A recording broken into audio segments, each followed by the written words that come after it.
O may tatanong ako sa'yo. Ano yun? Susuportahan mo ba yung career growth ng partner mo, pero ang kapalit, magiging ka-work niya yung recent ex niya na iniyakan niya bago ka? Wait lang, nilalagay ko yung sarili ko eh. Ini-imagine ko kung masusupport ko siya sa bagay na yun. Ano yun? Yung company lang ba na yun ang pwede niyang pasukan dahil sa career growth niya? Wala ba pwede iba? Hindi ko alam. O sige, sabihin na natin, sige, susuportahan magiging ko. katrabaho niya. Suportahan ko. Sa sobrang suporta ko, alis na ako sa buhay niya. Gano'n ako supportive. So, parang hindi. Hindi siguro. Kasi lalo na kung yan, matagal na panahon na wala na sila, ganyan. Pero kung may asawa, siguro baka pwede pa. Hindi nyo naman malalaman yun unless ini-stock pa rin ninyo, di ba? Ewan ko, siguro wag na. Siguro wag na. Hindi ko siguro susuportahan pagdating sa gano'n. Siguro maglalataga na lang ako ng ibang option. Paano kung yun yung pinagdadasal niya na career noon pa, tapos biglang hahadlangan mo dahil doon? Maaati mo ba yun? Yun na yung dati niyang pinagdadasal, Hindi. tas promotion, ganyan. Hindi ko maatim. Pwede ko siyang suportahan. Pero siguro, titingnan ko na lang kung anong magiging sa relasyon namin. Susubukan ko, tatry ko. Kung magiging kakayanin ko yung ganon, ma-handle ko siya.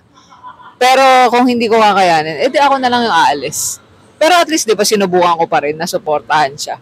Kung hindi ako magiging komportable dun sa situation, siguro ako na lang yung aalis. Okay, Ganon. balik ta rin natin. Paano pag halimbawa, ikaw naman, ang may opportunity, nauna ka dun sa trabaho, tapos may promotion ka, kaso biglang na-hire yung last ex mo, na iniyakan mo bago siya. Magpapatuloy ka pa rin ba? Baka i-give up ko na lang yun. Pero yun yung yung matagal mo nang pinagdadasal, ang tagal ng promotion, tapos biglang ayan na. Ay, pa naman kasi, ba't ang dami naman kasing pwedeng pasukan eh. Ba't naman sumulpot doon sa kumpanyang nananahimik ako? Hindi, siguro give up ko siya. Pero depende pa rin pala, no? Paano pag okay lang dun sa partner mo na wala akong magagawa kasi pinagdasal mo na yan? Paano pag naging open-minded siya? Tingin mo, okay na lang din? Tutuloy ko na lang din to? Ganon? Ay, siguro same lang. Siguro susubukan ko ng mga ilang buwan. Tapos titingnan ko kung ano magiging epekto sa relationship namin. Kapag hindi maganda, doon na ako magde-decide kung ano pipiliin ko, partner ko or yung career, siguro. O halimbawa, wala namang epekto sa relasyon ninyo. Hindi naman siya nagre-react, hindi naman siya umaangal. Parang normal lang. Tapos biglang meron kayong business trip na 5 days sa ibang bansa.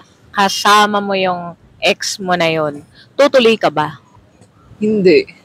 Parang siguro yung mga decisions ko, magdedepende siguro sa gaano kalalim yung meron kami nung present relationship. Ano lang ako, prevention is better than cure. Pasasamahin mo ba yung partner mo or sasama ka ba sa team building na kasama yung ex ninyo? Sama ako.